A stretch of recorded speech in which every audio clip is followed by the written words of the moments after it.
Okay, Grandpa, this video is pretty much just to talk about you and your life and all the experiences you've had in your life and what means a lot to you and how that came to be. So, what's your full name? Calvin Franklin Powell. And I'm 80 years old. My birth date is August the 8th, 1940. And I was born in Stanton, Texas. Where's that? That's between Midland and Big Springs. I-20 runs through there now. At that time, it was just US Highway 80. But since then, they put in I-20. So, and we lived out on the farm. How long did y'all live there? Well, I was just a few months old when they went to that place. My dad and his brother had bought a farm together, and they decided that they would sell that farm, since both of them had started families, and they would sell that farm, and each would go and buy their own farm.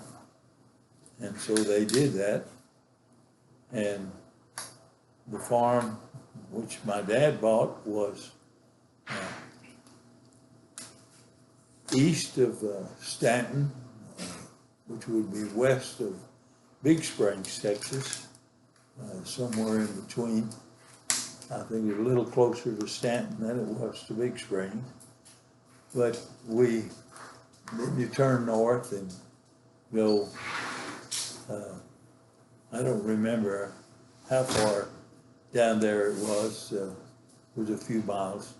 And then the farm my dad bought. And I was raised there, and I don't remember early years of my life, other than I know that every Sunday my dad didn't work on the farm because he was committed to Christ, and he did not work on Sundays except for the chores, which he had to tend to the livestock and animals around the house, and chickens had to be tended to, and so there were things that had to be done on Sunday. But other than that, we didn't do anything on the farm, but we would go to church. We went to a community church. Was all the different denominations of people were scattered out on the different farms there. And transportation was not so good. So all the farmers got together and built a church, and all denominations were going there. I know it's a Methodist and Baptist and Church of Christ, and I don't know of other denominations that went there. I don't remember. I'm sure there were other denominations that went there. But there was where I first heard about Jesus. And of course, in my home, my mom and dad were Christians, and we always had prayer at every meal, and my dad kept a Bible on the table. All my days of growing up, there was always a Bible at Dad's place, just to his left. He always had that Bible there, and it was very important to him to read the Scripture, and it gave me a love for the Scriptures and reading God's Word and studying it. So I'm thankful for those early years. I really remember one Sunday, and of course I was just in a child's class, but my mother wasn't the teacher, but I guess the teacher was not there that day, and they asked my mother to come and teach, and I felt very honored that my mother was coming in and teaching the class. And so it was an enjoyable time. I remember Vacation Bible School at that church and some of the things that we did. We always would make some kind of woodcraft, and they would use the apple boxes, because in days they had apples in a box.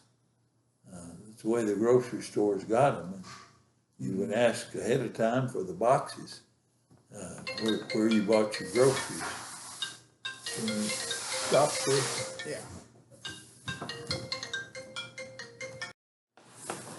Sorry about that, but one of our members from the church going to the VA hospital.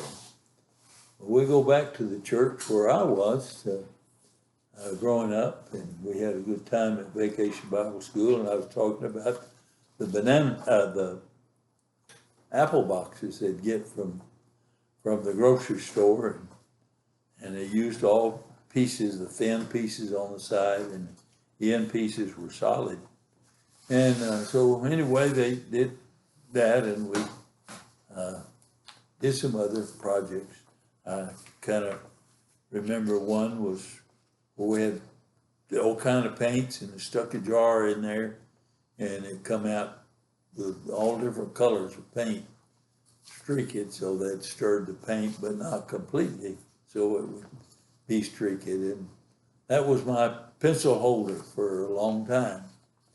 And I don't remember what happened to it. Probably got broken. It was a mason jar they used for canning. Mom did a lot of canning.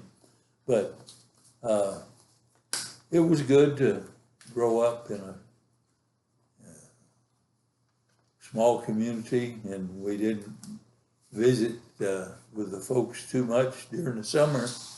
Everybody was working on the farm.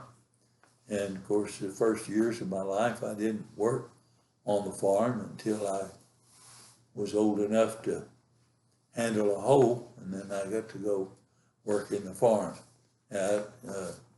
hoeing the weeds out of the cotton. But it was a great life, and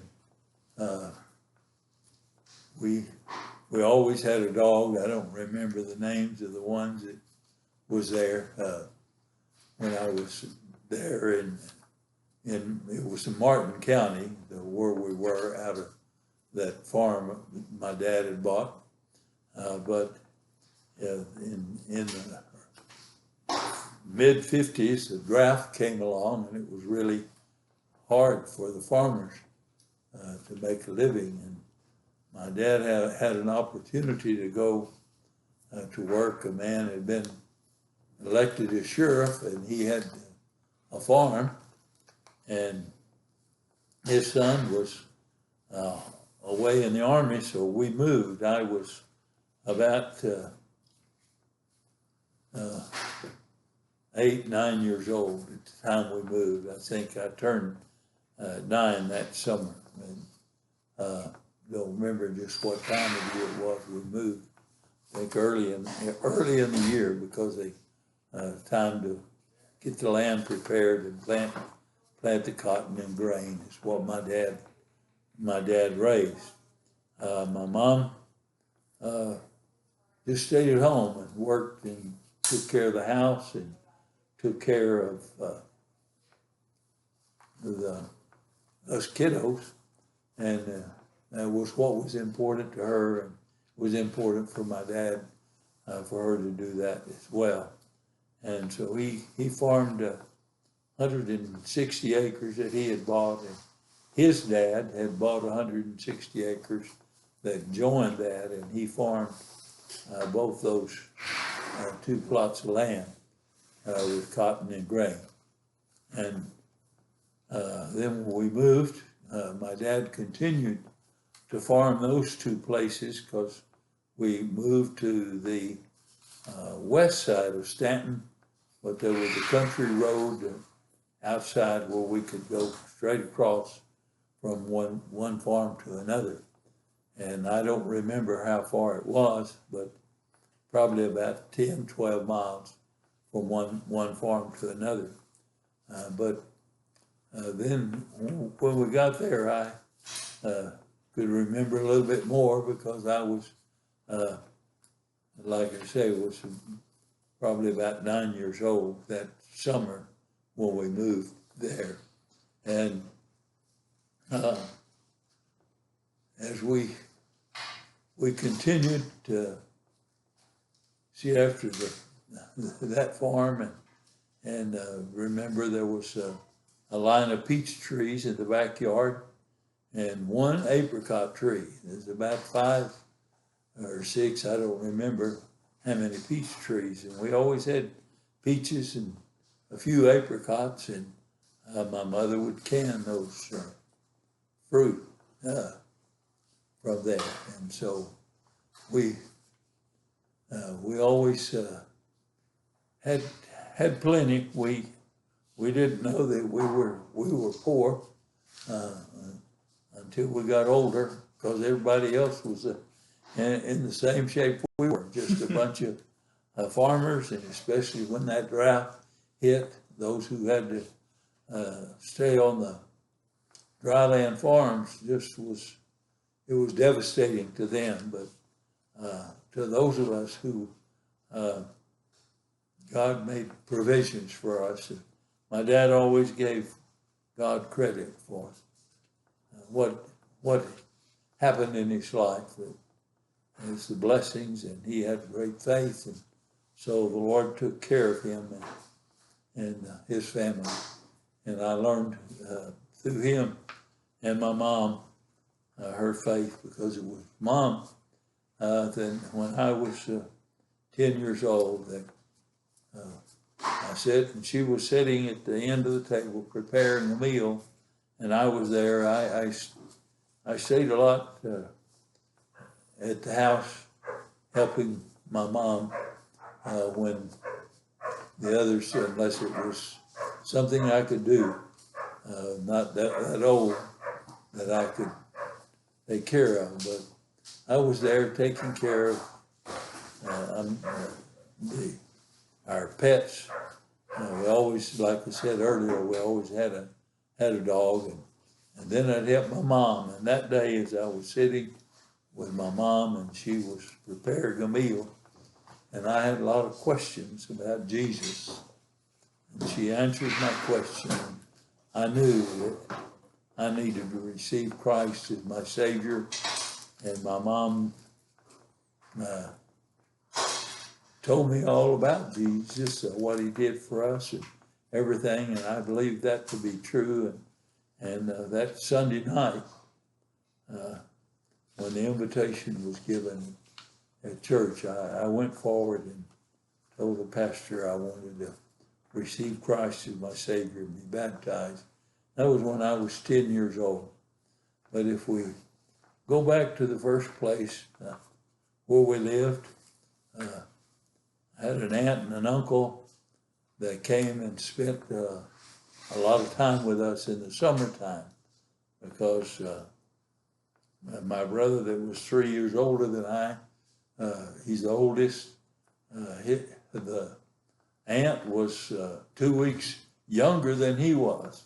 So my daddy had a sister that was younger than his oldest son. But then the uncle was about 2 or 3 years, between 2 and 3 years older than she was. They would come and spend some time with us, and it was always a fun time to have them around, because it was enough for us to go and play some softball. We'd set up bases, and of course I was pretty young and small, but I thought I was as big as they were. until it came time when it came a rain, and there was a lake down north of the house, and it would fill with water, and you couldn't cross it. And I, of course, only being 8, 9 years old, I couldn't swim, and my uncle and my 2 older brothers would go across the other side of the lake, and I was there by myself, but I had fun playing around in that water. And of course, it was only there when it came big rain. And they would cross over to the other side and just to tease me. So, but that was okay. I loved my brothers, and later had 2 younger siblings. My sister was 5 years younger than I, and my youngest brother is 7 years younger than I. But when they got older, I had fun with them. But the older ones allowed me to be part of their games that we played, and we had a lot of fun around there on the farm. We didn't have much transportation. We had no running water. We had no electricity. And it was exciting. Sometimes I got to blow out the lamp when we was ready to go to bed. Everybody's ready to go to bed. And sometimes, most of the time I'd go to bed earlier than time to blow out the lamp. But sometimes I got to stay up, and they let me blow out the lamp. And for a little child, that's really something exciting. And it's just something simple, but we didn't have that much to do over there out on the farm, and nothing to do at night. We didn't have all the modern games and things that have now. We learned to play a different rummy, and later canasta, but rummy when I was very young. We learned to play for my Grandpa Robinson, my mother's dad, and he taught us how to play cards and dominoes, and they helped you to learn to count that way. So it was good education as we grew up doing those things. So my grandparents were an important part of our lives as well. They spent more time with my mom's mother and dad than I did with my dad's, because they still had children growing up and raising children. And my Robinson grandparents didn't. And so that was a good time. It was always fun to go and spend the night with them. And sometimes when it was summertime, I might get to spend a whole week with them. They didn't live that far from us. But like I say, transportation was not so easily available. And we had, my dad had an international pickup, an old international pickup, and that was our transportation for the three of us older children, and then Mom. We'd all get in that pickup when we get ready to go. And if the weather was good, we 3 older ones would sit in the back of the pickup and had to sit right next to the cab where we were safe.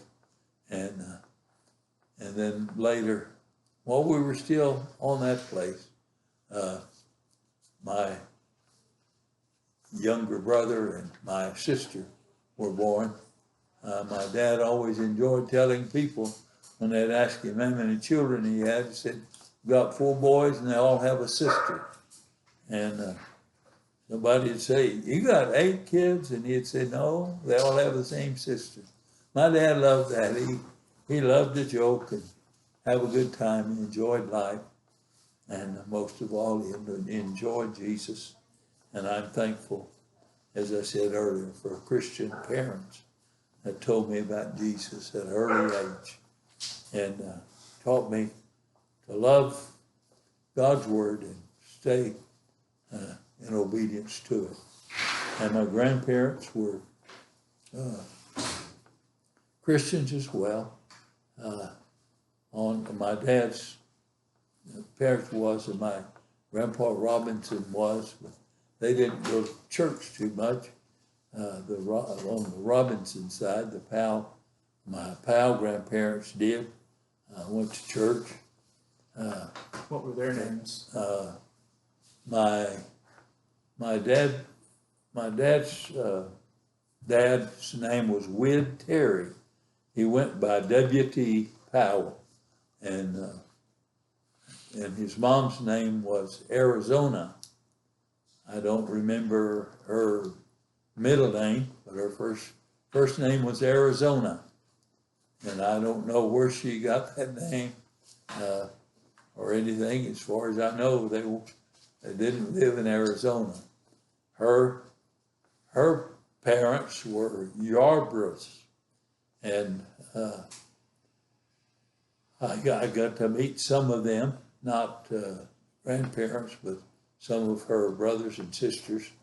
I know one of them's name was Foy Yarbrough, and they always said around the house, if they mentioned Foy, they would say Foy Yarbrough, because my dad had a brother named Foy, so they made a distinction there, always referring to him by his last name as well. Main thing I remember about him, he came to visit us more than any of the other of the Yarbrough. Main thing I remember about him, he could whistle. He could whistle a tune, and you could just hear the words almost as he would whistle a tune, and not many people could just really whistle, or still not that many people can. A lot of people think they can whistle, and they can whistle, but they can't whistle a tune. But he did, and that was one of the things I remembered about.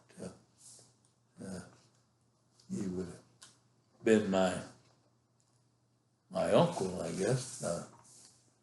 But then on my dad's side, his parents were still living when I was young. The only thing I remember about them, they were, of course, elderly. They would have been my great-grandparents. His name was John. I don't know what her name was. At some point, I did know. I heard her name, but I don't remember what her name was. But my great-grandpa's name was John Powell, and he had lost an arm, and at work, I think, on the railroad somehow, and I don't even remember the story, how he lost that arm. But my dad had great respect for his Grandpa Powell, and he was a great part of his life. And my dad used to tell about, this is down here, interesting stories about your family. So and my dad would tell a story that he and his grandpa was walking along one day, because you walked a lot of places where you went, and they walked to town.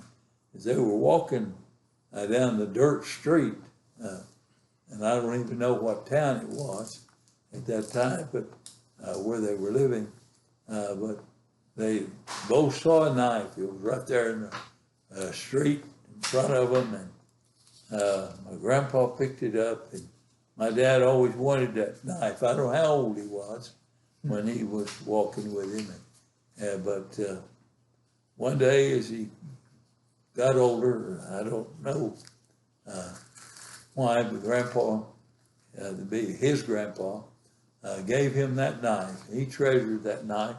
It was a red-handled knife. He used to carry it not out on the farm. When he's on the farm, he had his own knife. He would never do anything to take a chance of losing that knife. It was a treasure to him. And, one of the older boys, one of my older brothers, now has that knife. It's in the family.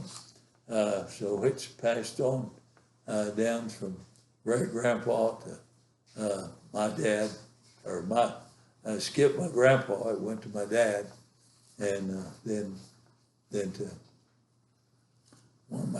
one of my brothers. And so just a kind of little side bit there of things that happen in life as you go through life, and those treasures. Back in those days, pocket knife was something boys got to carry, and I just was anxious. I remember my brother, just older than I was. One summer, he had gotten a knife. His birthday was in May, and he had gotten a knife for his birthday, and he was whittling, and he had a stick. He was whittling, and he made a canoe. It wasn't very long, but it was just a canoe. And I thought, well, that was that summer, in the summertime, and he'd work on it, and then sometime maybe he'd have to go do some work out in the field or something, but periodically he'd work on that. And boy, I watched him. I thought that was great. And that summer, I guess he knew how I'd watched him and talked about it, I guess. And on my birthday, he gave me that canoe. And boy, that was exciting. And I couldn't have been very old then, 7, 8 years old, when he gave me that. And that was a treasure to me.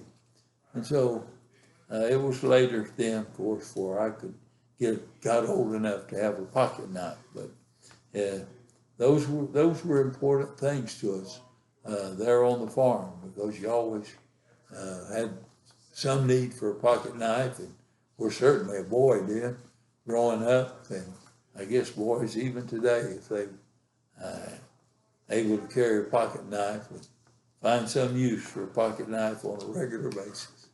But that was just part of growing up. You got old enough to get a pocket knife. That was exciting, and other things that we do. But after we moved from the dryland farm to the irrigated farm, of course, I was getting a little older, and right back behind our house, the field, house was just right at the edge of the field, right at the county road in front of us, county dirt road, and we had a garden, and it was a pretty big garden, because it made it big enough that my dad was farming for sharecropping, and so of course the landowner got to get part of that when they would come and look. They lived in Big Springs, but they'd come out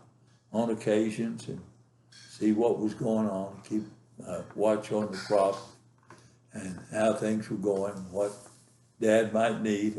He helped with fertilizer and things, different things, and so it was a fun time growing up out on the farm, and that garden was something that all of us worked at. That was something that my mom always said. That was part of her, and we would go out there and we would hoe, keep the weeds out of that garden, and have plenty of corn, squash, green beans, black-eyed peas, and watermelons, cantaloupe. We had plenty of food. And about the years before we moved or so, they began to pave that county road. And it was in summertime, they was paving that county road, and we had things in the garden, and So my dad told us that you go out there and you get some things out of the garden, and you come sit up out and had a couple of big shade trees in the front of the house. And you sit up out there under that shade tree, and them workers, when they get off work, they'll come by and get some of that, buy some of that. And he'd tell us what to get for it, because he knew what a good price was. And so we did. We'd every day we'd put some out there, whatever we would harvest. Would be squash. It was always squash and okra, because they had to pick them every day. But there was some corn to get ready, watermelon. That was exciting. And Dad would let us share in having a little bit of money. But money was tight back in those days. So, we got to keep a little bit of money from that, selling those vegetables out of the garden. And because we worked in the garden, we cared for it. And Dad says we deserved it. So it was great. When we moved, I did change schools. When we moved, I was going to school in Stanton. There was a school bus that came. Now, it didn't come down the road where the farm was. It was about seemed like 100 miles when you was a kid, but was when we had to walk in the evenings home. But in the mornings, Dad would carry us to the bus in that pickup, an international pickup, and he'd carry us up to the bus. He knew that they would run on a regular schedule, and we'd get there, and he'd stay there with us till we got on the bus. And I was in the 3rd grade when we moved. So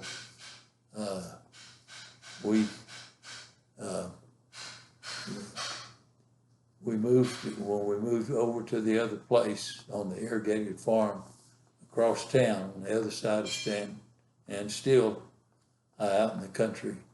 And went to a small school. It was called Courtney. It was just a little community school, and right next to the school, the far corner of the football field, just across the fence, was the Baptist church, and just across the road from the Baptist church was the Methodist church. And so we of course went to the Baptist church, because that's what my dad was, and so our families basically stayed Baptist. Some have, as the years went by, have gone to other churches, but we got to go to school there. I had 6-man football, and of course they didn't have it for the junior high, or what, middle school nowadays, but anyway, they didn't have it for the younger. It was just enough schools come up with enough equipment for high school. But I think some of the bigger schools probably had it, but not the little country school. But we got to have new friends, meet new friends, and it was great to be there. At first, it was kind of hard to move, and our friends from school. We didn't have any friends that lived close to us out on the farm. It was just when uncle and aunt would come over, and of course when we'd have get-togethers ever so often.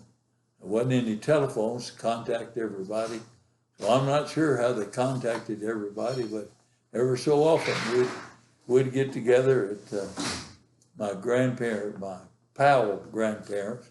We called them Mama and Papa Powell, and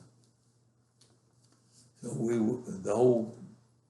the others, and of course there were still some of them at home, and some of them had gotten married.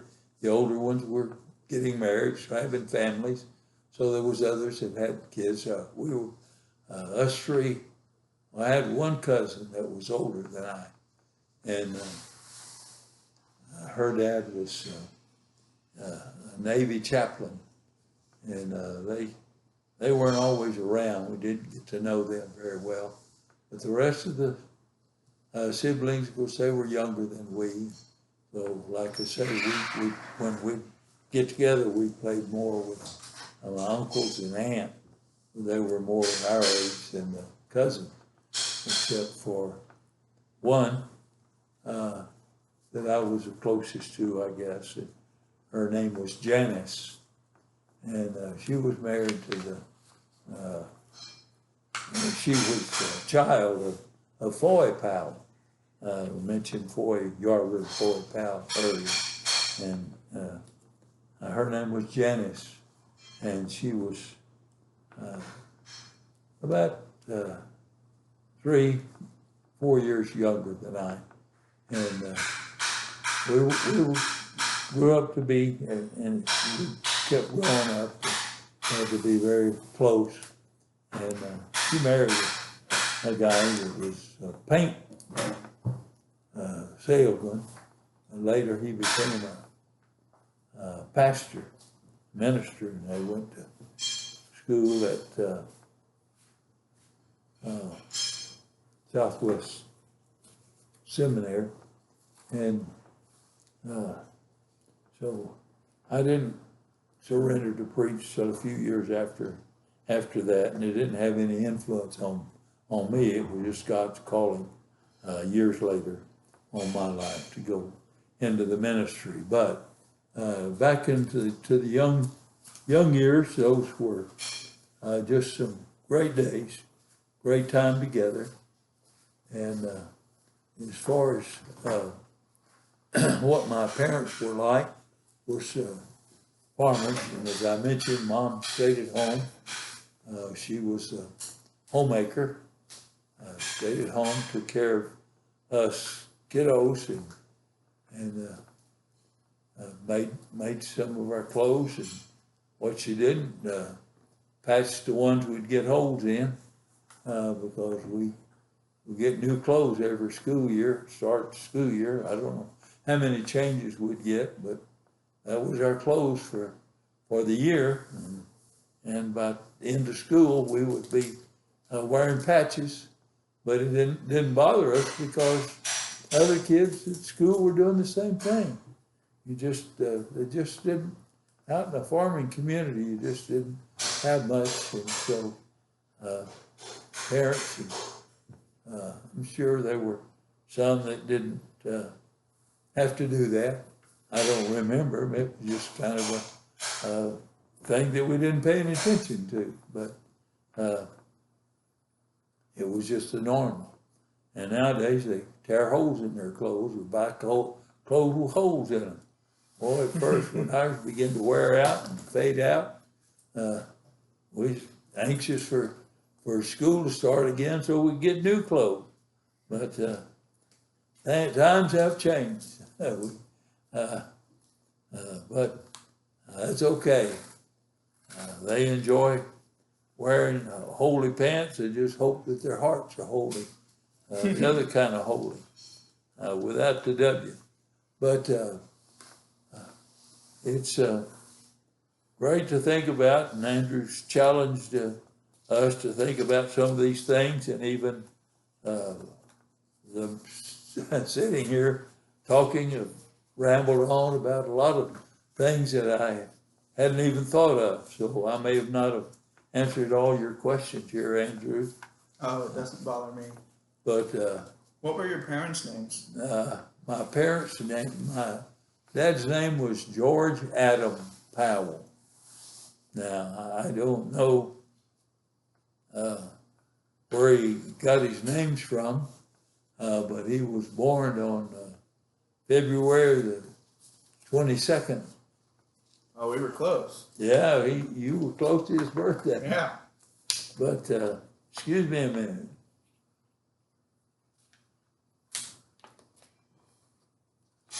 But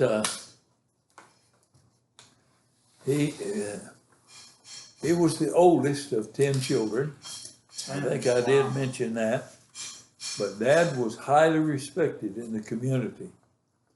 I remember he got a reward from the county agent for, when we were on the dryland farm. I didn't remember when he got it, but I remember seeing the award that he got for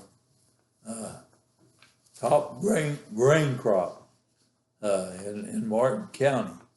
It was back in the dryland days before the drought, and he got that. But Daddy was a very humble man and highly respected. He would help anybody do anything. He just, and not because he was my dad, but had the whole community thought highly of him, respected him.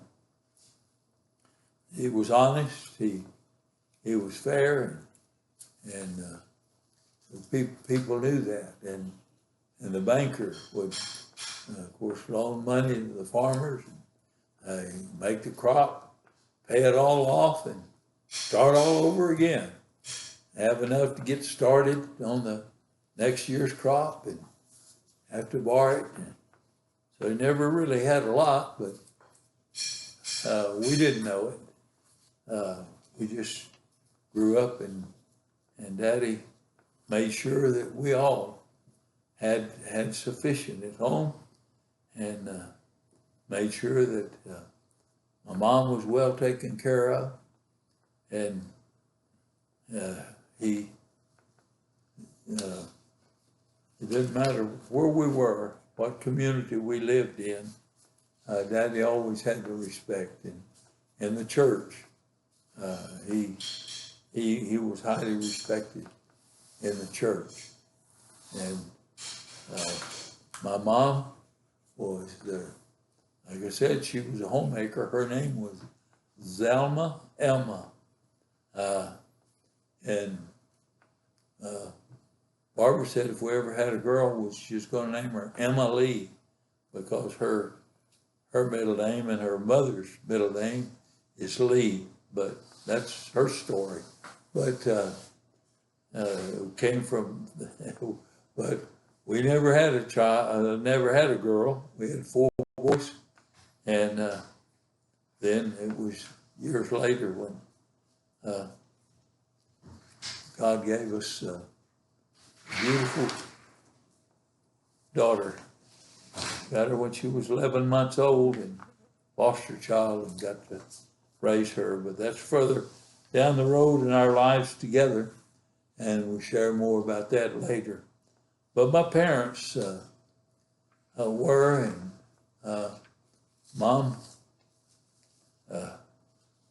just as the kids grew up and we began to marry off, she was always excited when he came home.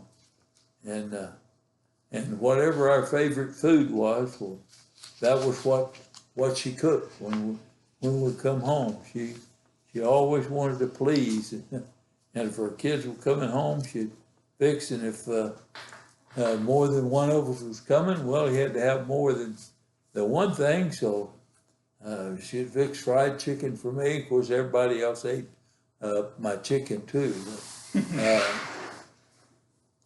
Others had their delights, and Mom knew what everybody's favorite was, and she'd cook that, or maybe it was a dessert that each one had. And Mom just was out there, sought to please everybody. Mother was a very large lady. She was, said she didn't know how she gained all that weight. Just all of a sudden she started gaining weight, and she gained weight, was loving and caring. And then in her later years, she did the same thing. She said, went the other way.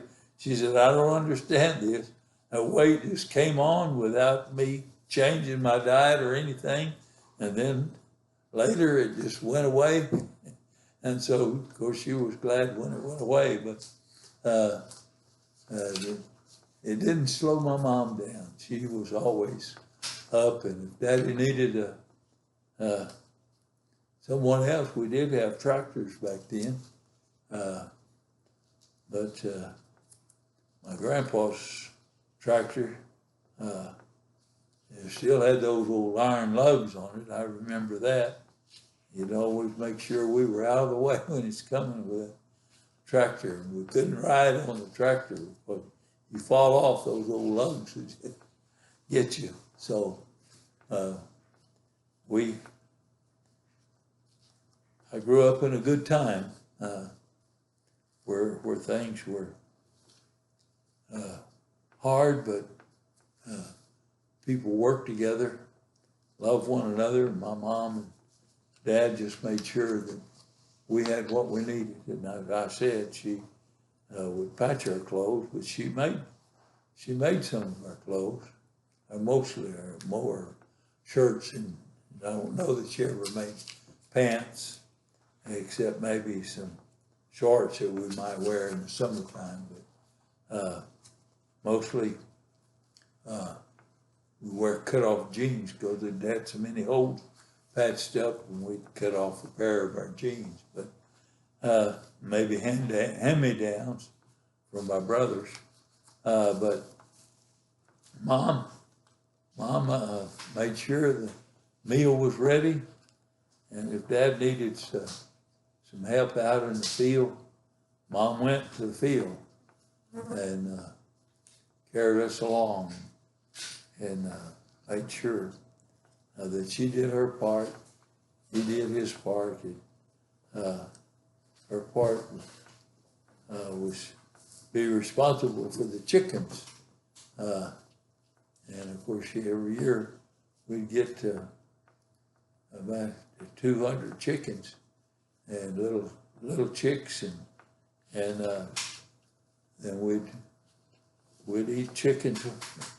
Well, as soon as they were about 8 weeks old, we'd start eating them. They weren't really very big, but we'd start eating them.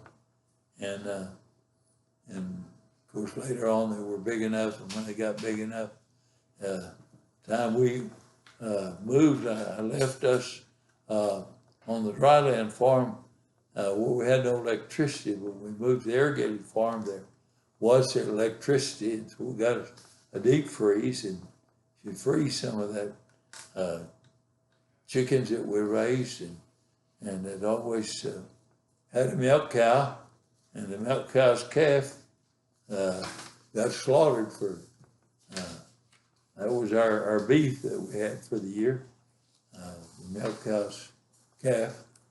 But I do remember before we left that, let me go back to the dryland farm where we were there. When there was just the three of us boys, we lived in a 3-room house.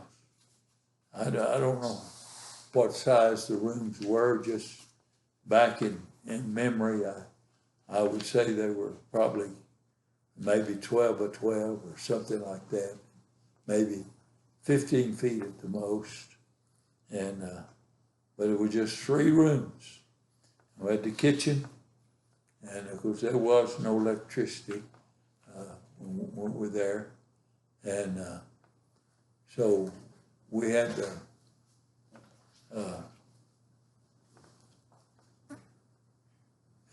Who's the fly on the camera? well, he wanted to get in on the fun. We used to have the fun. Tell you a story about the fly, what we used to do. But there on that dryland farm, of course, without electricity, just a 3-room house. And we had, of course, the kitchen, dining room was all together in one room, and there was a room for us boys, and then Mom and Dad had their room. And then, like I say, 5 years after me my sister came along, and I think she stayed in a room with Mom and Dad. But then 2 years later, when my younger brother was born, I remember that they added 3 more rooms. And I think the house was built, the roof was built just to the slant, just a half a roof, because the intent was what they did later to come back and build the other half of the house. And so they did. They added 3 rooms to the house, and never did have running water at that farm, other than the only running water, I told Barbara, the only running water was when it was really cold. You went out to get a bucket of water, you ran back in, being very careful not to spill it, or you'd have to go back for more. It was cold outside, and you'd run out there and get back, walk back as fast as you could to not spill the water. But that was the only running water we had running it into the house. But we did, as we was building that new house, when they were adding on the 3 rooms to the house, my youngest brother was born sometime during that period of time, and I remember that one of my uncles came and picked us up, and his dad had carried Mom into town, and we didn't know my sister was staying with the grandparents, and we went into town and got to see the baby brother, and of course we had not known too much about a baby brother coming, but we had a baby brother, and I remember it was while we was still working on that house that he was born. And I remember that one day that we had put in some light fixtures and things, and had run the wires when they was putting the 3 new rooms on. They also wired it for electricity, and they wired the rest of the house for electricity, and had run wires out to where the what now is called a meter loop. I guess it was even then that it was, and we knew that the REA was coming in, and of course I was just young. I didn't REA, whatever that meant, but it was Rural Electric Association, and so the people out in the community got together and formed a co-op, and I don't know where else they got the money from, but enough to put in electricity out in those farms. And so we enjoyed electricity for 2 or 3 years, and then we moved from there.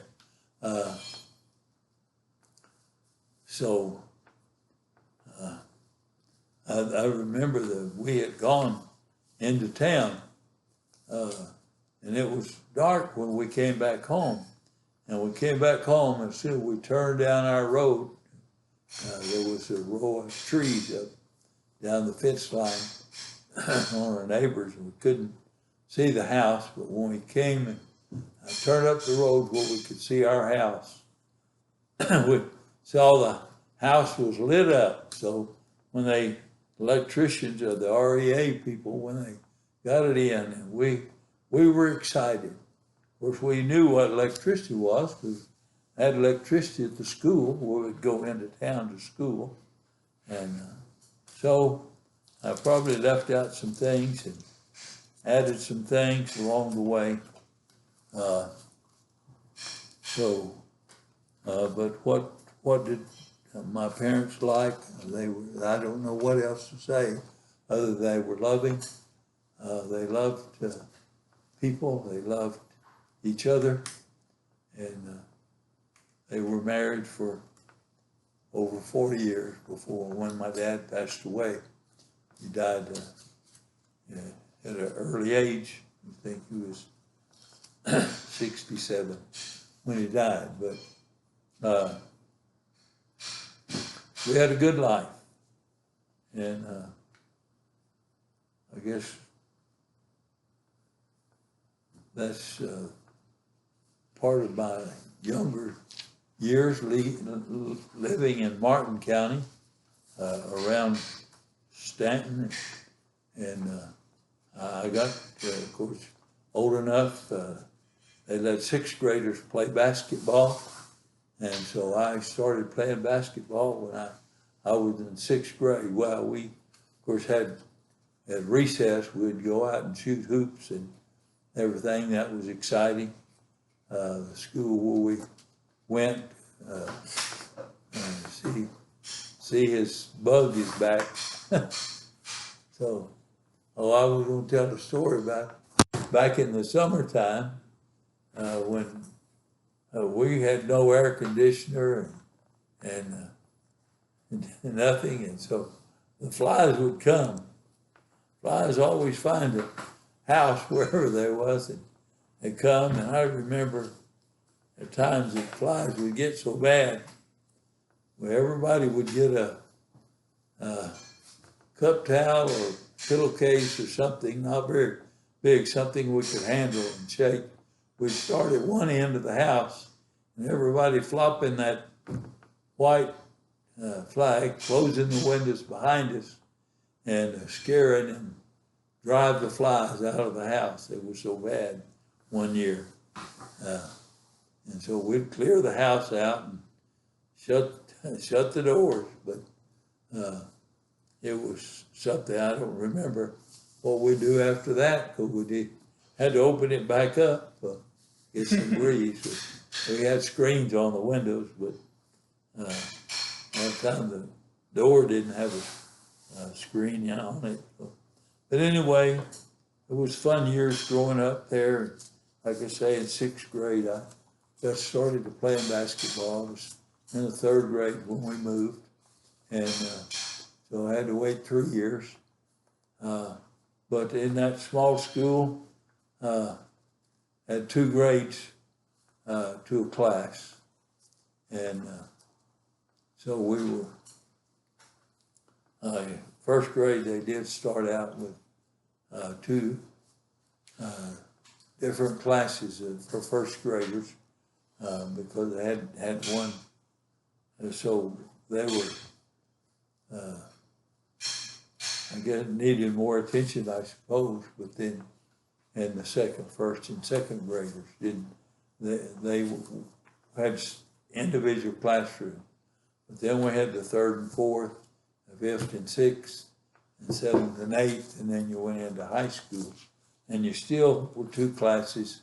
With the homeroom, you still had 2 classes, but they did have study hall and divided that up for have classes there, so everybody could have individual classes. But when we were in the 2 rooms, at least it wasn't like even in the years before that, when they just had the 1-room schoolhouse and they'd teach one group and then another group, and they's all in there together. We would, one group would be doing homework or doing an assignment for the class, and we still had homework, but we would have time to study while the other other grade that was in the same classroom was having their class. The same teacher would teach both grades. So I guess that was kind of a challenge for the teachers. But I became, I was a freshman in 1954, so I started out playing the football, and we all played together. It was like a 6-man football, but we had that. And my freshman year, when I was in January, my freshman year, on January the 15th, it was my sister's birthday when we actually arrived at our new home. We had moved from Martin County out of Stanton, Texas, to La Pryor, Texas, down south, about 100 miles, a little south and west of San Antonio. So we're about 100 miles from San Antonio, and we're 20 miles from Uvalde, Texas. And it was still a small school. We still played six-man football. But because my brother and I, my oldest brother was a senior the year we moved. And so he stayed with my uncle, our uncle, and finished high school there that last semester. And my brother, older than I, and of course the younger brother and sister, we moved, changed schools, but we didn't get to play sports because of the rules back then. You couldn't, when you first moved, you couldn't play. You had to be in school so long before you could, and there wasn't any basketball or football by the time we were eligible. But the next year we were at La Pryor, and maybe we can talk more about that. Or you want me to keep going? Talk about whatever you want. Would you like another bottle of water or some Gatorade or something like that? No, I'm fine. You're gonna audit it, Yeah, edit all I'll of it. edit later. It's the same thing. Edit, yeah. Well, do you have any other questions about my parents and grandparents, or No. myself, up until I was in high school? What did you want to do when you grew up?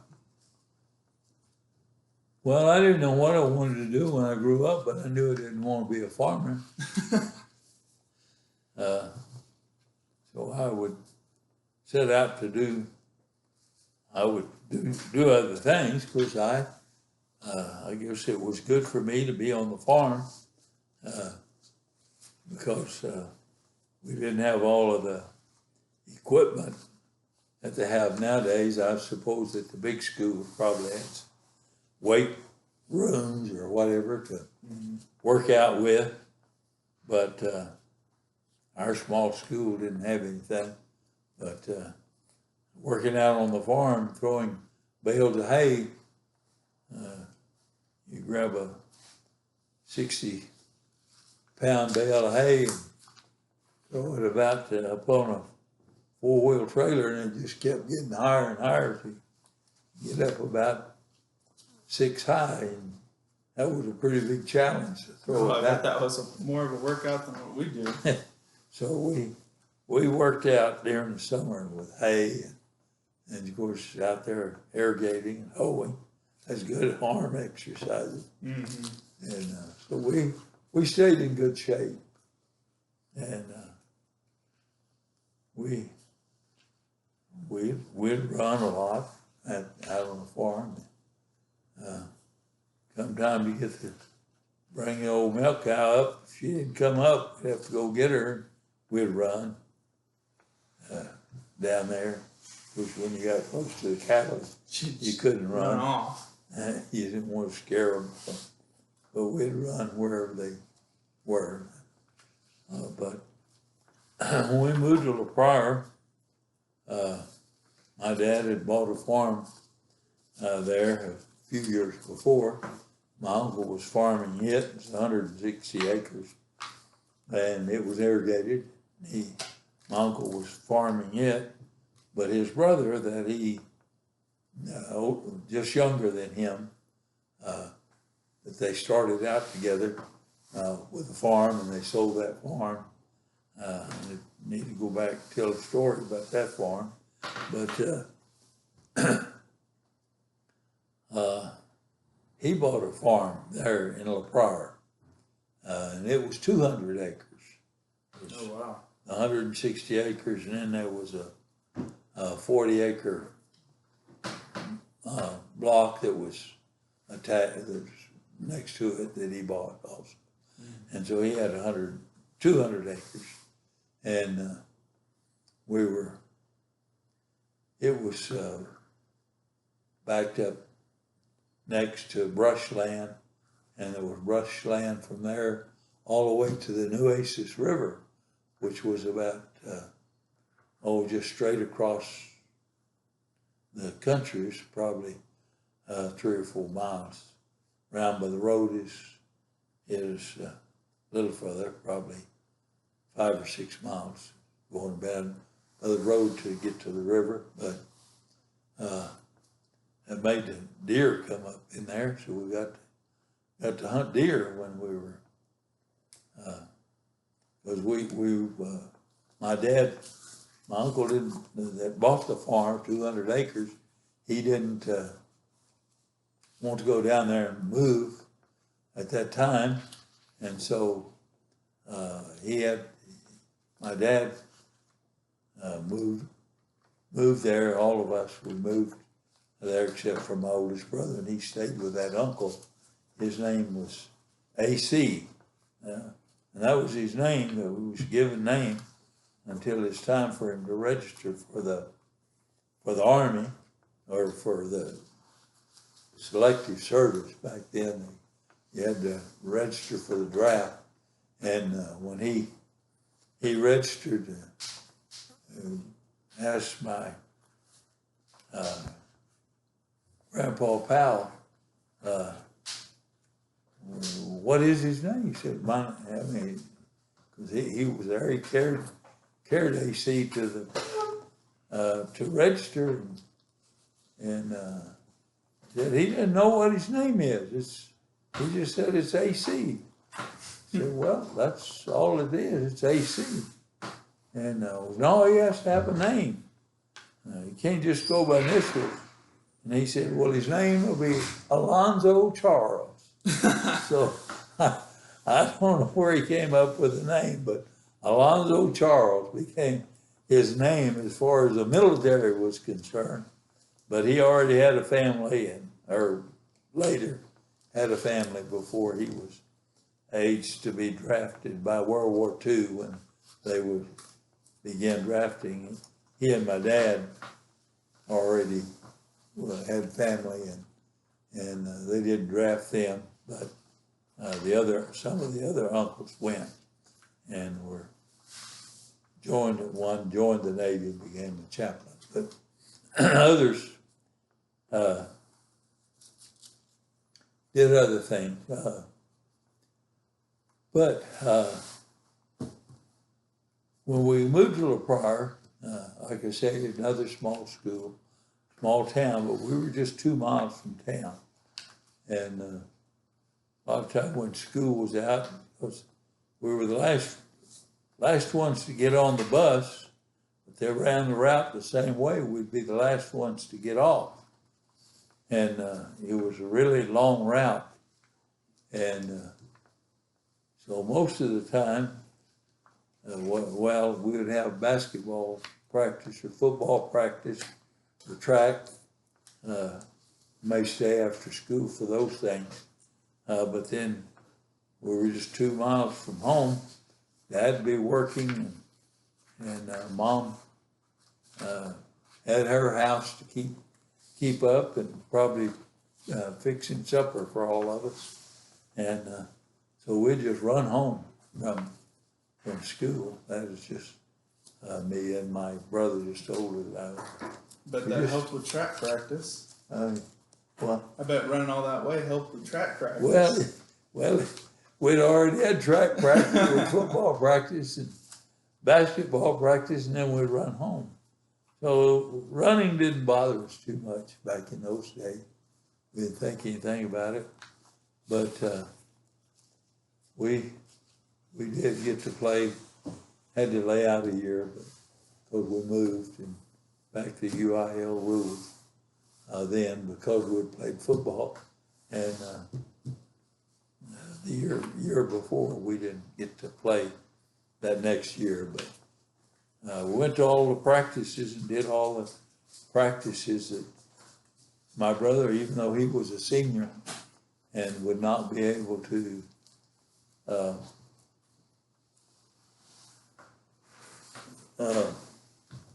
play anyway in any games, he still went out to practice just because he wanted to help the team and just to be out there practicing, enjoy the competition, just to be out there during practice. And so he went to all of that, and I did too. But I went because I wanted to be ready for the next year. I didn't want to be behind a year on the football. So I practiced for a different reason. Then after the new year, well, that's we moved January, like I say, January 15th on our sister's birthday is when we actually got there. I think we started out maybe the day before, but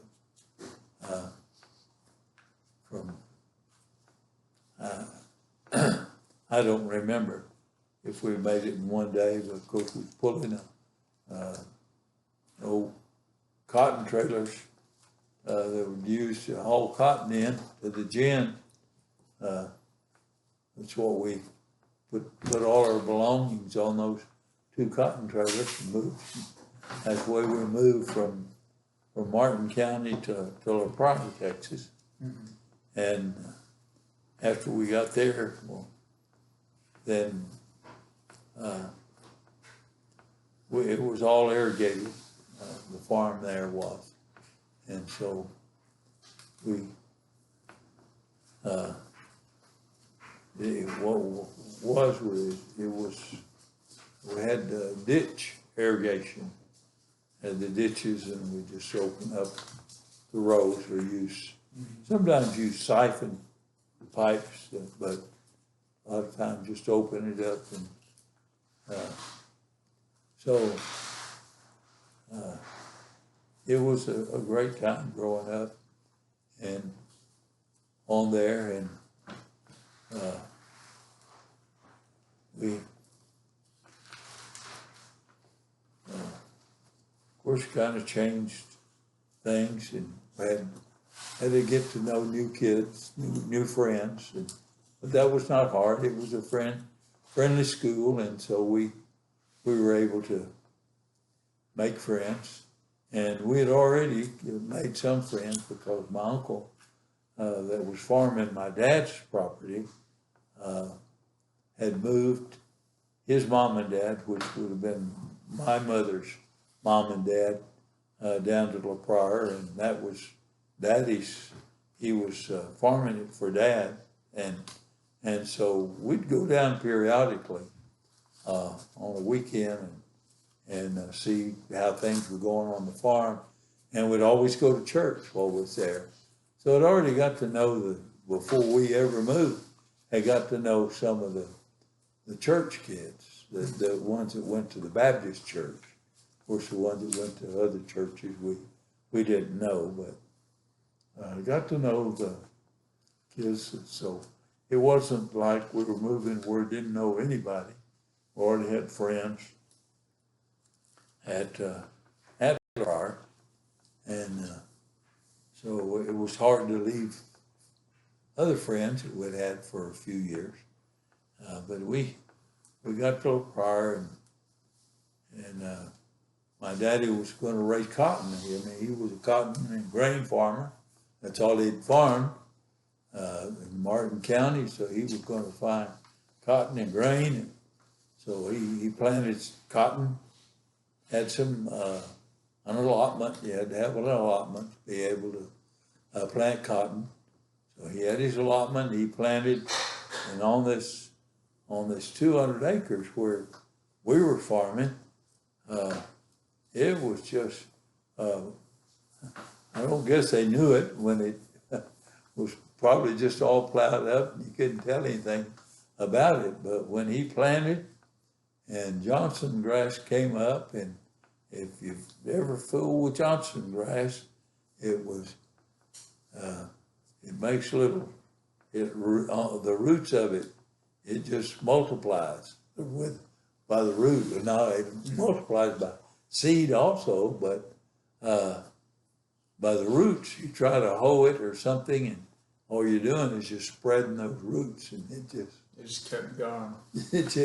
It was hard to, so, and of course you couldn't run in a cultivator, and my daddy went to the banker, and he said, I need to borrow some money to finish out my crop. And of course the banker knew about that farm out there.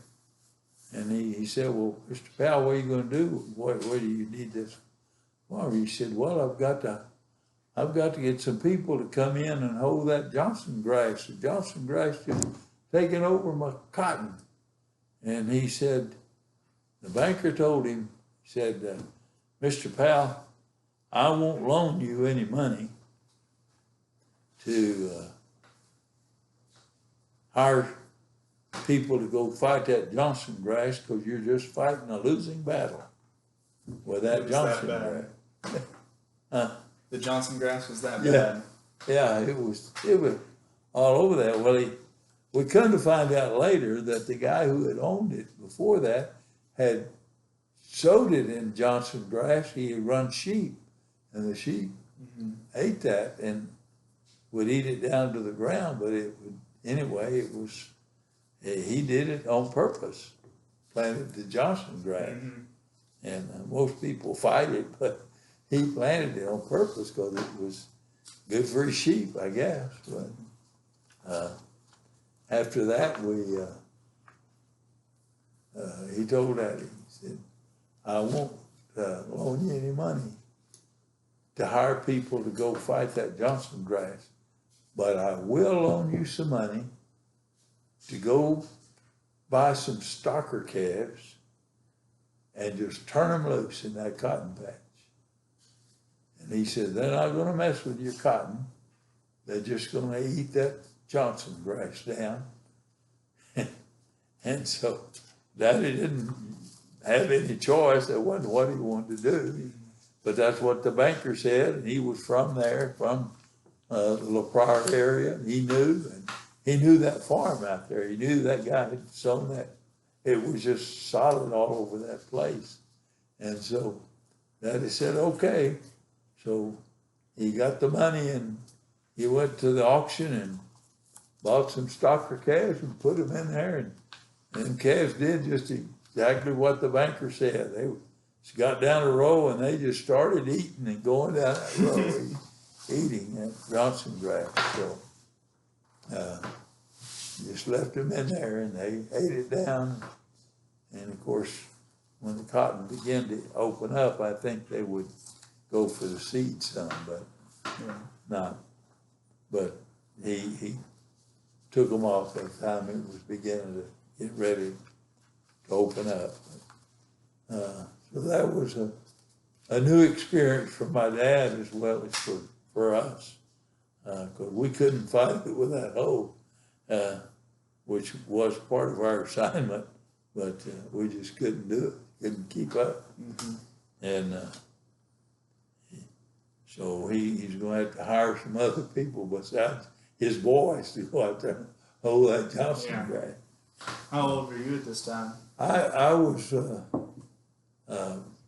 I turned 15 in August of that year. I was 14 when we moved in 1955.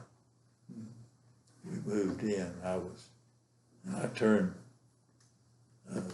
so I was a little over 14 and then turned 15 next year. That same year I turned 15. And we had other adjustments to make, and uh, instead of drilling an extra well to keep up with the irrigation, 200 acres, I think it was a government program that came in that they could have, build reservoirs. And I don't know, the farmer had to pay so much, and then the government helped the farmers put in reservoirs for their water system. Why did the government decide to help? What? Why did the government decide to help? Well, it was just what they did to help farmers. There's always been some government programs, the USDA, the local USDA watching things, what's going on. He tells the congressman, I don't know how all that works, but they do that, and then the government through a chain of things, you know, the local county agent, and then tells congressman make appeals for. That's awesome that they did that. Huh? That was really cool that they did that. It was really cool that they did that. Oh, yeah. Yeah, and of course it was very beneficial for all the farmers. And that made it neat for us to, we had a swimming hole right in our own backyard. Oh, that's awesome. Because it was, the irrigation well was only about 100 yards from the house. And people would come and ask my dad, Mr. Powell, how can you sleep with that motor going, that irrigation running all night? Because it runs 24 hours a day, because you put it in the reservoir and you pull it down some, water irrigating during the day, and then fill it back up during the night. And he said, I don't have any problem as long as that engine's running, I can just sleep. But he said, if it ever misses a beat, I'll wake up in a minute. Or you get used to that noise and it doesn't really bother you. It's like, you have to run a fan nowadays. They got these fans, they don't make much noise. But back in the day, in my day, the old fans made a little noise. And especially those oscillating ones. Yeah, I know what you're talking about. Those gears on it. But so, what were your siblings like? my siblings, oh, And how old and apart were y'all? well, okay, I had, my oldest brother is 3 years older than I am. A little more than 3 years. I'm 80 years old, will be 81, and he's already turned 84. His birthday's in April. And then my next brother, his birthday's in May, so the same thing. He's already turned 83. So he's 2 years and months older than me. So he's the one that made the canoe and gave it to me for my birthday. I don't know where he set out to make it for my birthday or not, but he saw how much I liked it and everything. And we were all pretty close.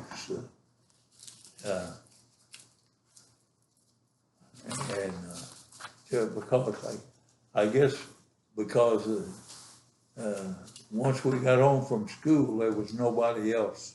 We weren't in a neighborhood. We didn't have any means to go and visit anyone else. Wasn't anyone Out there to visit.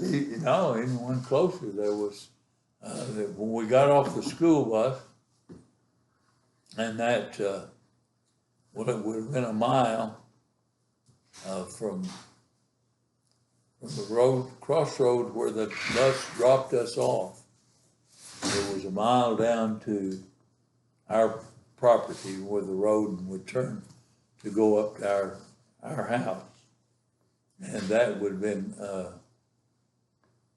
it was closer to the back of the farm. That's half a mile, so it'd been a little over a quarter of a mile on up to the house. Seemed, you know, when you're young, seemed like a long way. Yeah. But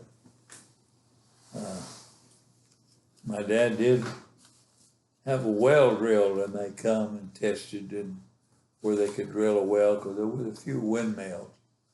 He did drill right there behind our house, where our house had been built. There was an old well there, but it wouldn't produce enough water even for home use or cattle use. And you could look down in the well and you see water, but when you went to pump it, it'd pump a few gallons, and That was it. it'd be dry, and you'd have to wait for a long time for it. I guess if it had one of those little hand pumps, we could Yeah, you might have been able to do a little we could have faster. probably got a little water out of there then, enough to drink for. But the real one down at the end, close to where they thought would be, you know, according to these well people, water people, know they supposed to know where to drill a water well. And they drilled one, they got water, and they run a pipeline all the way up to the house. We had then put an overhead tank, and we had water and Mom got her a sink. Of course, it wasn't enough to run a bathroom or commode, so we still had our path for our outdoor plumbing. Wasn't any plumbing, outdoor restroom, but drilled that well, but it didn't last very long. That's where it wouldn't produce water. There just wasn't enough flow into the ground there. It's just a dry land area, and still had to haul water and put in the back of that pickup. We put 3 barrels, 1 for the house use and 2 for the cattle. And I don't remember how often we had to do that, but you go into town, into Stanton, to buy, and you buy the water. But it wasn't that much for per barrel of water, but it was something that you had to do. You had to pay for the water, had to have drinking water. So we went back to the dryland farm, but when we moved to the irrigated farm, we had plenty of water. We had a windmill, and the guy told my dad, well, actually we farmed one piece. Daddy farmed one piece of land for 1 year, and the guy, because he had run for sheriff and got elected as sheriff, so he couldn't see after the farm and do a sheriff work too. So he rented it to my dad, and Dad thought he'd be there for a long time. His son came home from the army, and when his son came home from the army, he said, I want to run the farm. So Dad was out, but his sister a family heir inheritance. He had inherited that farm on one side of the county road, and she had inherited land on the other county road. And so we moved, just was at that place where the peach trees were, just maybe 2 years. I can't remember. We were there for 1 or 2 years. But we moved to his sister. She liked the way Dad farmed, or her and her husband liked the way that Dad farmed and run things. And he had a good reputation, so they got him to see after that farm. And we were there then for, I guess, about, I don't know, 4 or 5 years, because I was, guess I was 8 when we moved there. I know I was 10 when we lived over at the other house, because it was 10 years old was when I started out telling a while ago that Mother was preparing a meal and told me about Jesus. And I was 10 years old then. So that was the first year we were there. But that, he had promised Mother and Dad that he would add a kitchen on the back, and where the kitchen was, he would turn that into a bathroom. And then that would leave room for a hallway. Part of it would be a hallway from the living room and one of the bedrooms. It was 2-bedroom house, and from the bedrooms, you'd have the hallway going into the kitchen and the bath. And so we got through. He put a bathtub in, put the water up to it from there. And so we thought, Dad said, well, where's the water heater? He said, I didn't promise you any water heater. I don't know why. Probably Daddy couldn't afford it, whatever. I don't know how much a water heater would have cost back in those days. But when we took a bath, you could run the cold water in, and you get just so much cold water in there. Of course, you didn't fill that tub up. You couldn't fill the tub. Because we were limited on that tank of, the windmill. We had a windmill that pumped that water, so we didn't have a pump on it, just a windmill. So we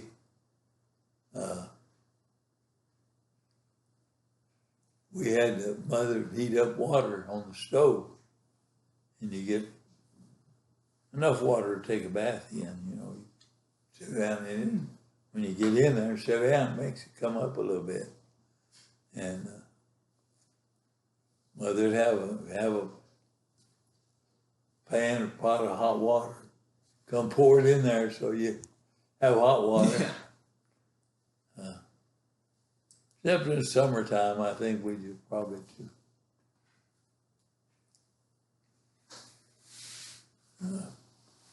But so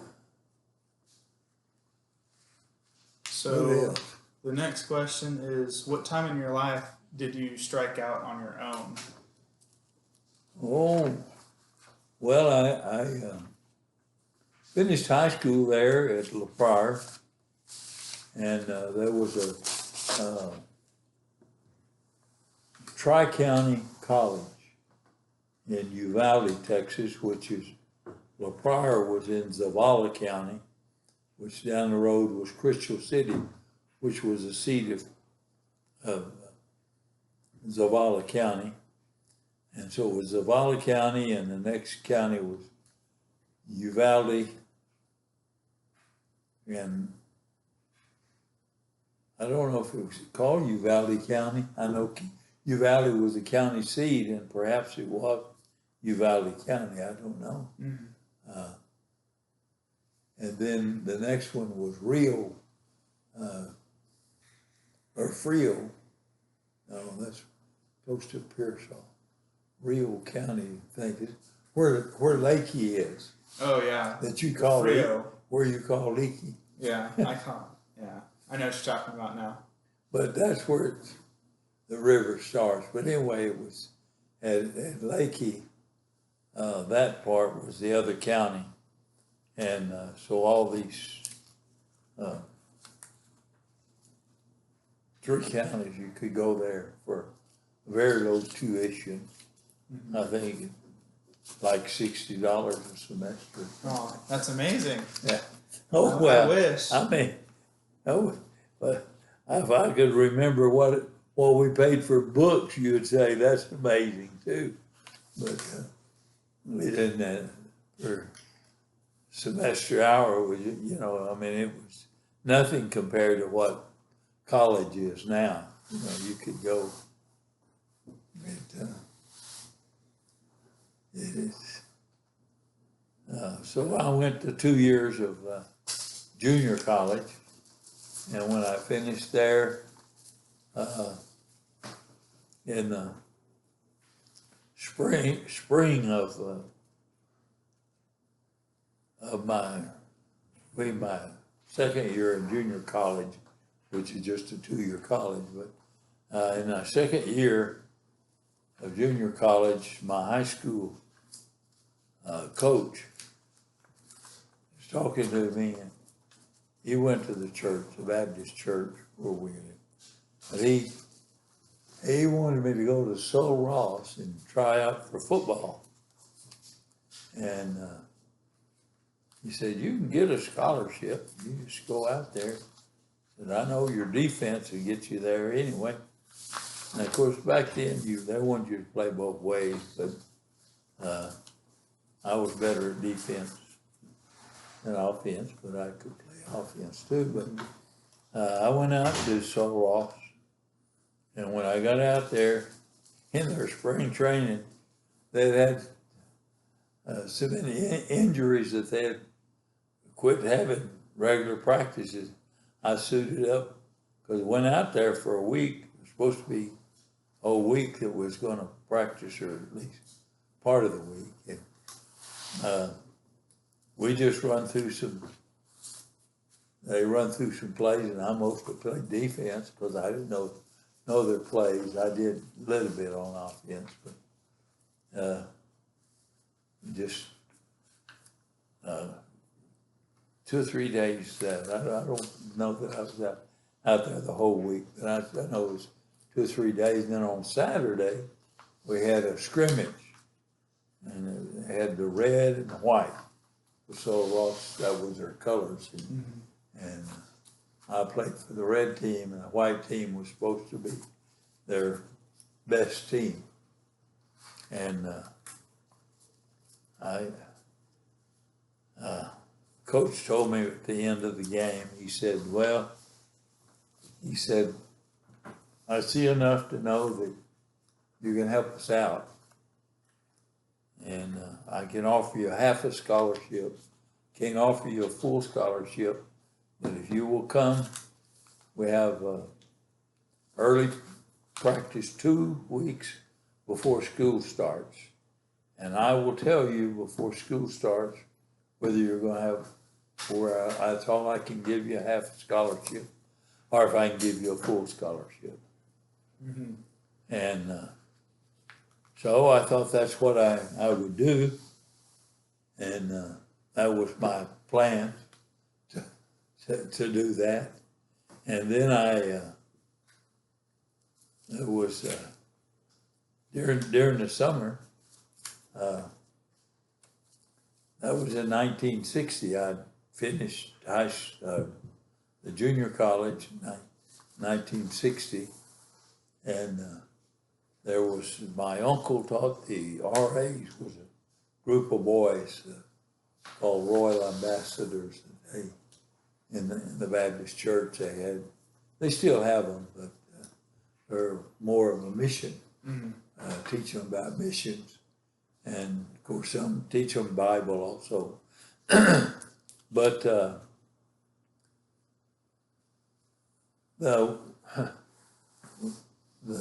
my uncle was the RA director, and he was having to work and couldn't go take the boys. And so the church asked me, because I was 19, was going to be 20 in August. It was that summer. I was 19. You had to somebody over 18 to be their sponsor. Of course, there's other people there, the adults, but to make sure it wasn't just a group of boys. I think had 5 or 6 boys that went to RA camp, and I went to RA camp with them. And then when I got back, there was a man that had been talking to me and wanted me to go to work for Kimball Wholesale Grocery Company. He run one of the local, there was 2, there was the IGA, and then there was the independent grocery store down the road. And so he wanted me to, he said, you can get a job for them and make a career. This be a good career for you. And so I thought, well, maybe I'll do that. This was after RE camp. And something special that we can talk about later happened at RA camp. I think you know what that is, but that's over here on session 2 about the grandparents' story together. And that's where that began. But I went to Fort Worth and interviewed, and they had a place in Uvalde, Texas, which was 20 miles from La Prairie. And I talked to my dad about it. He said, you know, they're willing to hire me and go to work with them. And they told me that they'd rather have me for these 2 years training me than me to go finish college. And for them to be training me and in their, wholesale grocery company and whatever I could do and have a career with them. So that was, I talked to my dad about it, and he said, if you want to go to college, so we'll figure out a way to get you through college, because Dad wanted us to all get a good education, whatever we wanted. He told my 2 older brothers that, and they both chose to get married, so they got married. But I was considering this, and he said, whether you get the scholarship, half scholarship, we'll come up with the rest, or whatever, if that's what it is. And it would cost something to go, and he said, whatever. He said, that decision is yours. He said, I'll help you further college, or if you want to go ahead and start your career in groceries, he said, that's fine. And we'll be supportive of that, whatever you want to do. So I chose to go to work for Kimball Wholesale Grocery Company that summer, and I went ahead after RA camp and went to work for them, and I continued to work for them, and then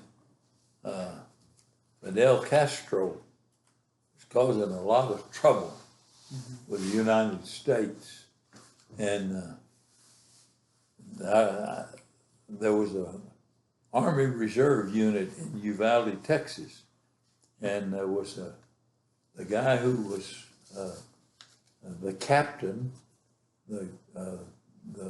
was over that unit was Charles Cone, and he married a girl from my class. He was older than her, but anyway, it was okay with the family. So they married, and he was recruiting some of us, telling us, said, you're going to get drafted. You're not back in school anymore, and you're just working. You're going to get drafted. It's better if you join the reserve, and then you can go with people you know. and we'll all go as a unit. And so he talked me into joining the sir. I guess that was his job to recruit, and he was the captain of the unit. And so I joined the unit and had to go through process. And it was after the first of the year that I actually finally joined up. And I don't remember just when I finally joined up. I had to go to San Antonio, to one of the bases there in San Antonio. Probably Fort Hood, because it was an Army base. And went there and took my physical and passed that. And so they swore me in. And on April the 7th, I reported for duty at Fort Leonard Wood, Missouri. And but I had chosen to start my career, but I was just in Uvalde. At first I drove back and forth.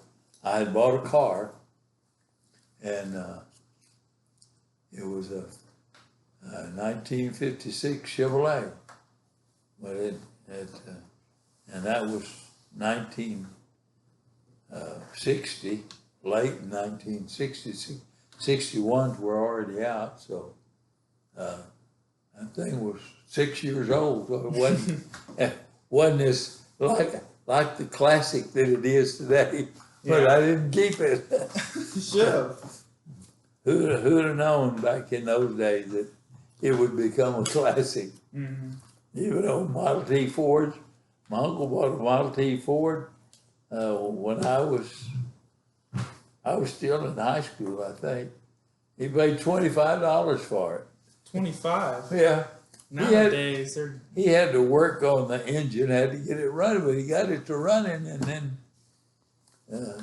something happened to it, and he parked it in a garage, and I wanted to buy it from him, but I bought that 56 Chevy instead. He said, "Oh, it's too much work to go into that thing." So I didn't get his old. It wasn't a Model T. I don't know what it was. It was one of the old cars. But anyway, I joined the Army and reported for duty in April 7th, 1961. And served 6 months active duty, and I stayed there 3 months, got pneumonia, had to spend a little time in the hospital, and then when I got out, I was 2 weeks behind with that, and that was the main part of the thing, because we were just down to the final qualifying for the M1 rifle, and so they sent me to another unit. So I had to go because all the other units were qualified. So I had to go to the other unit and stay there for a week. Final training, and then next week we did the qualifying. So I qualified marksman heist, you can do, but that was because we'd learned to shoot open sights, and so that wasn't. You're still a better shot than me and my dad, so. Well, I'm not. I get too shaky now. But I qualified, and then I came home for 2 weeks. I finished my basic training, and just a routine basic training, marching, send you through the gas chamber, and after you put the gas mask on. Yeah. And they turn the tear gas on before you get out of there. They said, "We're going to do this, but don't blink and don't breathe. Get your gas mask on. You'll be all right." Well, you can't, they leave it on long enough, you can hold your breath that long, but anyway, that was just part of the training, and everybody comes out crying because they got that tear gas. But it was, I enjoyed that, and all the guys thought they had to go in somewhere. Grandma and I just went up to see Monica, went right past Fort Leonard Wood, didn't take time. I spent three months there a long time ago, so I didn't figure I needed any more time for Oh that. no. So passed right by and went on, came on, but it came, spent a couple of weeks. And we'll include part of that 2 weeks. I want to come back. But then from there I went to Fort Knox after that 2 weeks leave that I had between basic training and the AIT. And so I went there for the advanced training in Fort Leonard Wood, where we trained in the tanks. Because I was with the 90th Infantry Division in the tank division of the 90th Infantry Division. So I was glad I wasn't in the infantry part. I might not have signed up. I was a marching soldier. I didn't.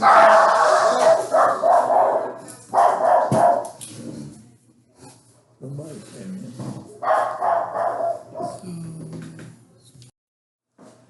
Okay, there we go. Well, before we were interrupted, I was talking about when I was in the Army. I think I've been at Fort Leonard Wood, Missouri, and while I was there, I didn't usually, I never asked for a pass except for once, and went into the nearest little town once and didn't see anything that interested me, and so I never did go back. And a lot of my buddies, they love to go drinking and stuff, and I didn't have any interest in that, and didn't have any interest in going to see, finding any girls to date or anything. I had someone waiting for me. And so I didn't go back off base except that one time, just to see the town, and it didn't look any different to me that I wanted to go back. But then when I came home, as I said in the next video, we talk about how that I came home and in that 2 weeks spent with my future bride, but went back to Fort Knox, Kentucky, and I didn't ever get to go to the end to see the gold, but I did see the building where they kept it. I was on laundry detail one day, and they carried us by and in fact, the main laundry for the Army base was not too far from where the gold is, the building that they have the gold in, Fort Knox and all its gold, but didn't spend a lot of time there either because it was just a travel, and they just told us where it was and went back on to the base and carried on, or didn't get off the base at that time. But when I did get off the base, I only got off one time at Fort Knox, just as I did at Fort Leonard Wood, but that wasn't too good of an experience for me because I took two of my tank buddies. We had one who was the commander, his name was Pelletier. He was the commander, and then we had the gunner, His name was, we called him Goose, because he always talking about his goose at home. He didn't have a pet dog, but he had a pet goose. And he talked about that dog, that goose is like, and do things just like a dog would do. And for some reason his name slipped me, but anyway, we did call him Goose, and Prudence was his name. So I just had to think Powell, Pelletier, and Prudence. And that was the three of us that mainly, I was the driver, and the gunner was Skinner. He was from California. We called him Sleepy because he could go to sleep standing up. Every time we'd take a break, he was always sleeping. We called him Sleepy. They didn't call me any nickname, and Pelletier didn't have any nickname for it. Just the other two did, and so that was the four of us that made our crew. And Sleepy didn't want to go. He's going to stay in and sleep. Skinner's really his name, but he wanted to stay. He didn't want to pass him, the other two. And so we got to, I think it was Louisville, Kentucky, something, whatever's next to Fort Knox. And we went into town, and well, the first place they wanted to go to was a bar. That didn't interest me any at all. And but they went there, and Pelletier just knew that the waitress was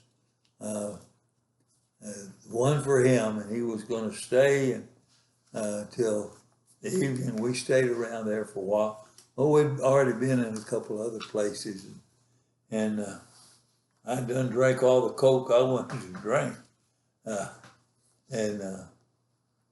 So they wasn't through drinking their beer, so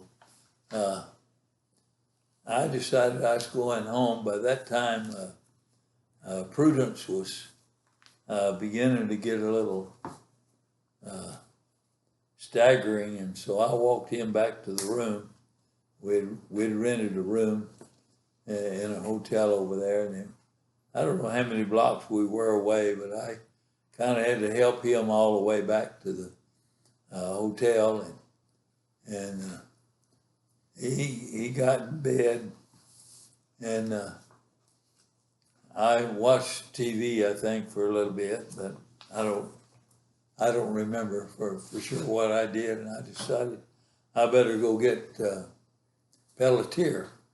He was a French Canadian. He lived just on the United States side of Canada, just right up there, but he was French Canadian. Interesting fellow, but I went back to that bar, and by then he's sleeping with his head on the table, still sitting right where I left him, and his head is on the table. He's sleeping, and so I woke him up and told him we was going to the room, and he said, "Well, she's not off yet. I'm going to walk her home." I said, "You're not going to walk her home. She's going." And so anyway, I got him up and headed back to the room, and he was in worse shape than Prudence was when I carried him back to the room. So I had to help him a little bit more getting back to the room. But I decided I didn't need that for, that wasn't much way to spend any kind of a leave. I wasn't going to take leave anymore. I'd get up Sunday mornings, and it wasn't far to the chapel. I'd walk to the chapel, and even got there. They had a Bible study before the regular service, and we had the service. After service, I'd go back to the barracks and where we were, and then I'd have lunch, and after lunch, maybe rest a little bit, and on Sunday, and I'd go catch a bus and go to the main post, and they had a bowling alley over there, and I'd just tried to learn to bowl a little bit. I'd bowled a few games in Uvalde, just a group of us had gone to go bowling, and I never had bowled. That's the only time I bowled a few times in Uvalde, and I thought, well, this would be a good time to learn. And I improved my game, but I don't even remember what my score was. But anyway, I improved it while I was there. But after I got back, I never got back into bowling too much. So, but anyway, I had a good time bowling there, and weekends my time was spent on Sunday at the chapel and getting to know some of the other folks from other companies that was there close by. And so enjoyed that, going to church, and interesting event one time, some of the guys, it was a Saturday night, and they'd been drinking some. They was going to make sure that I drank. This Christian boy, they're going to make him, Baptist boy, going to make him learn to drink. So we're going to hold you down. We're going to pour it down you. And so they kind of got around me, and I says, okay, I don't know. You probably can hold me down, and you may try to pour that in my mouth, but somebody's going to get hurt. And I know you probably will hurt me, but I'm going to get in my time too. And they decided that they weren't going to do anything, because I was bigger than any of the rest of them. I was in good shape back then, because I just finished junior college and stayed in good shape while I was in junior college. I've still been working on the farm, and from the farm I'd worked maybe 6 months in the wholesale grocery, handling old boxes of groceries, and we had to stack them up too, and so had to do some pitching, just like that. Pitching a little different than pitching hay, but it was still pitching them up to somebody to stack, and then stacking the load of beans and loads of potatoes was what was get us exercise. Take them, load them sacks of potatoes out of the truck onto a dolly and wheel them to the storeroom, cold room, unload them. So that was kind of what I did, just all kinds of work at the warehouse. And so I was in pretty good shape. And I think those boys decided they didn't want to do anything with this old country boy. And so full of good bluff anyway. And never had any trouble with anybody else. And not even them. They were in the same company I was with, but in a different tank group. And but I never had any more trouble with them. We talked, and we never were best of buds, because pretty much our tank group was ones and those that were right in our barracks, and they were from another barracks, so didn't do that. So I took time to write a few letters on the weekend. Didn't able to write too much during the week when we was busy with whatever we was doing. They keep us busy, and then when you get home, you get back to the barracks. You had boots to polish and other things to do. So that was my stint in Fort Knox, and came back home, and like I say, I didn't care to do anything else, and didn't need to go to town. Had someone waiting for me back home, and there she was waiting when I got back, and that's in the next video, because it's been a good life together. We've been longer than my short life at home, because I was 20 when I finished college, junior college, and would turn 20 that summer. I was 19. It was 1960, and I turned 20 in August after I'd finished junior college. And so I stayed on the farm through most of the summer, and then went to work for Kimball's, and from there to the service, and from there to a happy life with a beautiful lady. And so thank you, Andrew, for taking time and kind of giving me a little bit of heads up, and I didn't follow that and talk for a long time. I didn't mind at all. I love hearing your life story. Hopefully you'll delete a lot of that.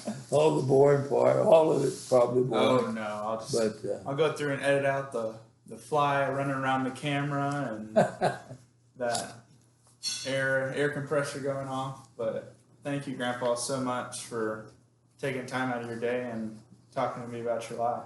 Well, you're very special to us, and all of our grandkids are special, but wish we got to be right here, watch you and Persephone grow up. So everyone is special, but when you watch, it kind of causes you to have more connection with those that you grew up with. Definitely. Or watched grow up. No, we didn't grow up with you. No, she watched me. I mean, y'all have been around my whole life. We watched you grow up, and so that makes it special. Thank you, We Grandpa. appreciate you. Alright. Love you. Thank you for taking this out of your day. Okay. Thank you for wanting to do it. No problem.